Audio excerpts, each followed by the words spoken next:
zamandan birinci rehber, bütün dövüşlerde galip müzeffer, sen ey milletime layık sərkərdə, mən necə eyləyim səninlərdə, ey mənim xalqımın xalq qəhrəmanı, ey mənim yurdumun mərd pəhləvanı, sənin əskərindir bu tarix yazan, sənlə bütövləşir can Azərbaycan, mən sənə nə qədər tərif eyləsəm, şəninə nə qədər tərif söyləsəm, az olar bu sənin şəninə, çox az, qüdrətin onlarla kitaba sığmaz, yumruğa çevirdi şanlı ordumu, zəfərə apardı odlar yurdumu, ey odlar yurdumda parlayan günəş,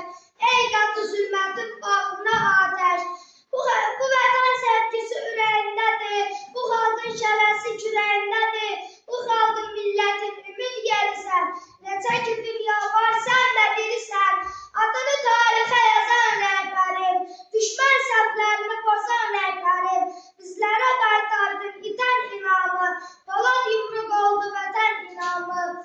Əmrini gözləyən 100 min dəli var, onların belində ilham əli var, tükənməz güc verir o əllər bizə, o güclə çatırıq məqsədimizə. Hamıya örnəkdir bu birliyimiz, milli kimliyimiz, qürur yerimiz, bu xalq minnətdardır ey rəhbər sizə, bir böyük qələbə yaşatdın bizə.